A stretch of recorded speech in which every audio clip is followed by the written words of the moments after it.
പുതുവർഷം എത്താൻ ഇനി മണിക്കൂറുകൾ മാത്രമാണ് ബാക്കിയുള്ളത്. ലോകം പുതുപ്രതീക്ഷയോടെ പുതുവർഷത്തിലേക്ക് കടക്കുകയാണ്. 2026 ആദ്യം പിറക്കുക പസഫിക് സമുദ്രത്തിലെ കിരിബാത്തി ദ്വീപിലാണ്. വിപുലമായ ആഘോഷങ്ങൾക്ക് ഒരുങ്ങുകയാണ് കേരളവും. കൊച്ചിയിലടക്കം കനത്ത സുരക്ഷയുമൊക്കെ ഒരുക്കിയിട്ടുണ്ട്. ബാറുകൾക്ക് രാത്രി 12 വരെ പ്രവർത്തിക്കാൻ അനുമതി നൽകിയിട്ടുണ്ട്. നമുക്ക് തത്സമയ വിവരങ്ങളിലേക്കൊന്ന് പോകാം. അരുൺ ശങ്കറാണ് കൊച്ചിയിൽ നിന്ന് വിവരങ്ങളുമായി ചേരുന്നത്. അരുൺ, മണിക്കൂറുകൾ മാത്രമേ ഉള്ളൂ, അതുകൊണ്ട് കൊച്ചിയിലൊക്കെ വിപുലമായ പരിപാടികളാണ്, വലിയ ആവേശമൊക്കെയാണ്. എങ്ങനെയുണ്ട് കാര്യങ്ങൾ ഇപ്പോൾ?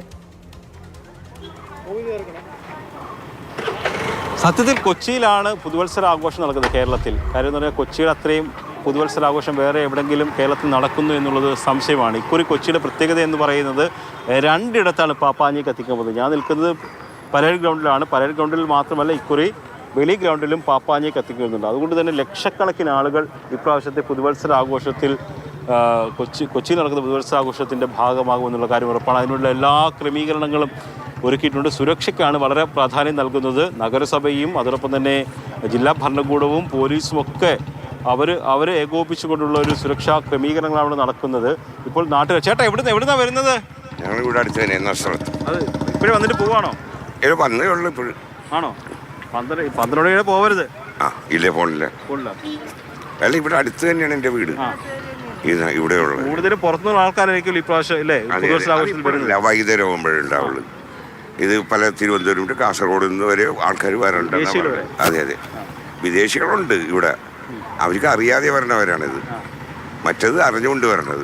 ഇവിടുത്തെ ഈ ഫംഗ്ഷനൊക്കെ എങ്ങനെ ഉണ്ടെന്നുള്ള അറിയാം. രണ്ടിടത്താണ് പാപ്പാഞ്ഞി കത്തിക്കുന്നത്. എവിടെ പോകും? പപ്പാഞ്ചിക്ക് ഞാൻ പോകില്ലെന്ന് പറഞ്ഞാൽ ഞങ്ങൾക്ക് ഇവിടെ ഇപ്പൊ അന്യമായിട്ട് നിൽക്കണേ. കാരണം ഞങ്ങൾക്ക് ഇതുപോലത്തെ ഈ തിരക്കിന്റെ ഇടയിൽ ഒരു ചെറിയൊരു ഡിസ്റ്റൻസ് തന്നെ 1 മണിക്കൂറൊക്കെ എടുക്കണം. തിരക്കുണ്ട്.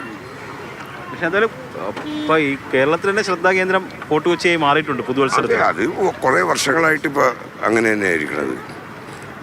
അത് ഇവിടുത്തെ കൾച്ചർ എന്ന് പറയുന്നത് വിദേശികളുടെയും ഇതെല്ലാം കൂടിയുള്ള ഒരു കൾച്ചറാണ് ഇവിടെ. അപ്പൊ അതിന്റെ ഇത് ഇവിടെ ഉള്ള ആൾക്കാരിലും ഉണ്ട്. അതുകൊണ്ടാണല്ലോ ഇതുപോലെ പ്രോത്സാഹനവും മറ്റുള്ളതൊക്കെ ഉണ്ടാകുന്നത്. ഒരു ഫാമിലി വെച്ച് hello, happy new year. Happy new year. എങ്ങനെയുണ്ട് ഈ പ്രാവശ്യത്തെ പുതുവത്സരം? ഈ പ്രാവശ്യത്തെ അടിപൊളിയായിരുന്നു. നാട്ടുകാരാ? നാട്ടുകാരെ ഞങ്ങൾ ചുള്ളിക്കര.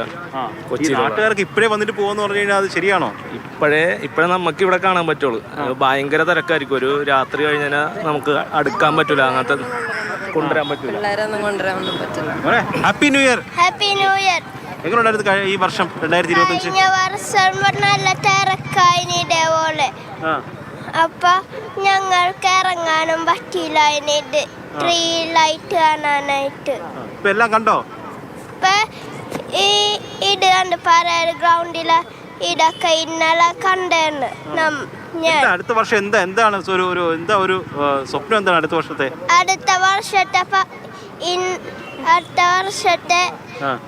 ഇത് പോണോന്നുണ്ടോ? എവിടാ പറ.